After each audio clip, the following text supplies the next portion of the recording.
Hello there, ladies and gentlemen. Welcome back again. Mr. Guy here, going to talk you through a project you're going to be working on over the next couple of days. You're going to be applying some of the ideas behind the modeling we've done and basically make a model of your own for something that you research, okay?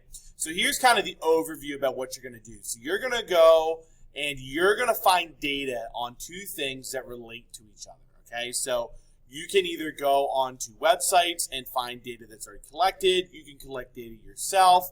You can just any sorts of things that you want to do on two things that you think might have a relationship with each other. And just to kind of jump down this sort of rubric explanation here, you can see I give a couple examples of things that you would think, okay, these things probably have some sort of relationship. Like, for example, the number of touchdowns a quarterback throws versus how old that player is, right? There might be a relationship between those. As you get older, maybe you throw more touchdowns, maybe less, who knows? Maybe it's not that direct, but they have some sort of relationship with each other. The profit of a movie versus what its advertising budget was, right? Two things that you would think would probably be related to each other.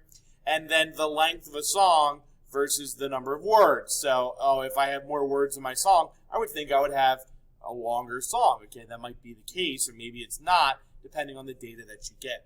Something similar to this is what I want you to collect data on, okay? And it can be anything that interests you, anything that you want to look at.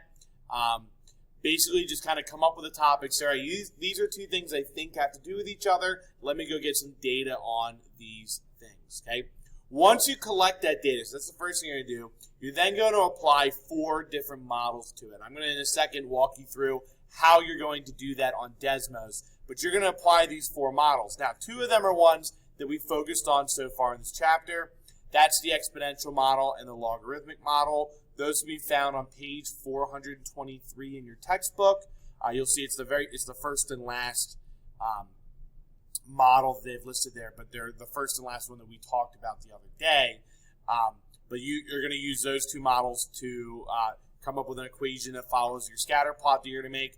And then you're also going to be doing a linear model, y equals mx plus b, and a quadratic model, y equals a squared plus bx plus c. Basically, your standard form for quadratic and your slope-intercept form for a line, okay? And in Desmos, you're going to look at and basically figure out which one of those models best represents the data, okay? Which one best fits what your data is? Which one is best, could we do the best job of predicting something that's not a part of your model as is, okay? And then what you're going to do is you're going to make a Google Slides and kind of show us what you researched, what your data said, what your models looked like, and then some sort of prediction you're going to make using the model that you come up with, okay?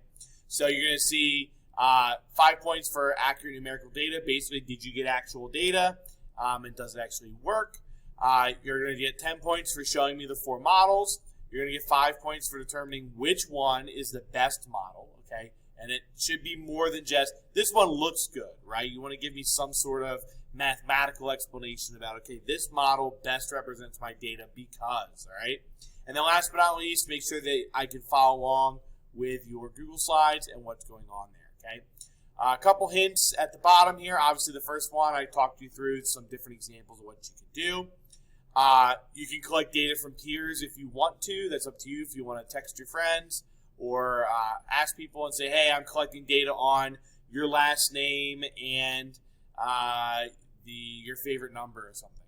One thing to keep in mind is the data you're collecting does need to be numerical. Okay, you want to make sure you're not picking categorical data, but numerical data. So, for example, people's favorite colors would not be a good choice because that's not a number, right? That's not a number. That's a category. So that's not going to be a good choice for you. You want to make sure you pick things that are related numerically, okay? So maybe it's the length of somebody's last name versus their first name length, and you can do that, something like that. So you can collect data from whoever you want to do that, whether you research online data or you collect it from somebody or ask questions or do a poll. If you need help with Desmos, please make sure that you come see me or send me an email or talk to me about it. Come to office hours, whatever you need to do. One little hint I'm going to give you is please research what the R-squared number means because that's going to help you. So you're going to see in a second, I'm going to walk you through an example of how to basically make this happen in Desmos and get these models. But we're going to see it'll give you this R-squared number research a little bit, Google that, and look into that and see, hey, what does that mean? Because it might help you with your explanation about which one is the best. Just a little hint, okay? You'll see I have this here because the project is open-ended on purpose. This is a chance for you to look into something that you're interested about, okay? I'm not going to assign out categories. Say, all right, you're going to do this, you're going to do this, you're going to do this. I want you to be creative. Come up with something that you're like, okay, I like this. Let me look up some data into this, whether that's dancing or art or movies or video games or music, whatever it is. You kind of get to go do some research on your own for that. So go out there and look for that, okay? In terms of what you're going to be doing in Desmos, so we're going to kind of walk you through how to do this in terms of what you're going to be typing in. So after you collect your data, whatever that is, you're going to make a table in Desmos. The way to do that is you're going to come up here to the plus sign. Okay, so this will look the same on your iPad. You come up here on the plus sign, go down to where it says table, and you're going to click on that, and that's going to create this table for you. So just to show you what that would look like down here, I'll make one. So go here, and hit table, and it makes a table for me.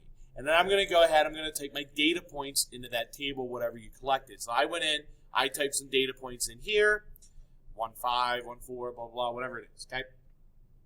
You then want to create a model, and you're going to be creating a couple different models to represent what's going on with your data, okay? And here's how you're going to do that. You're going to go into a new spot here, okay? So here's how you make this one. Let's kind of recreate this one again and show you what it's going to look like, okay?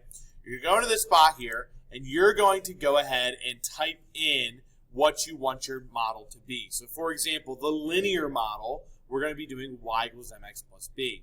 So what I'm going to do is I'm going to type in y1, which is going to talk about this y column here. It's going to pull this data and do that. You're then going to use, instead of an equal sign, a squiggle. You're going to see the squiggle in the ABC right here. Okay? So click on that squiggle. That's going to tell the Desmos that you want to make a model of this scatter plot. Okay? Then mx plus b. Actually, hold on. Mx sub 1, because we want to pull the x from up here as well. So we're going to do mx sub 1 plus b. Okay? So we type in our model. We use y1 and x1 where we have x and y because we want to make sure we're pulling from the table. And then whatever the rest of our model is, and instead of the equal sign, we do a squiggle. And you'll notice it created a line that goes through my scatter plot. This is the line of best fit, okay? And as we've seen with our modeling, we're going to have exponents of best fit, logarithms of best fit, and a quadratic of best fit, a parabola of best fit for your data. But we want to figure out which one best represents this data that we're looking at, okay? A couple of things it'll tell you over here.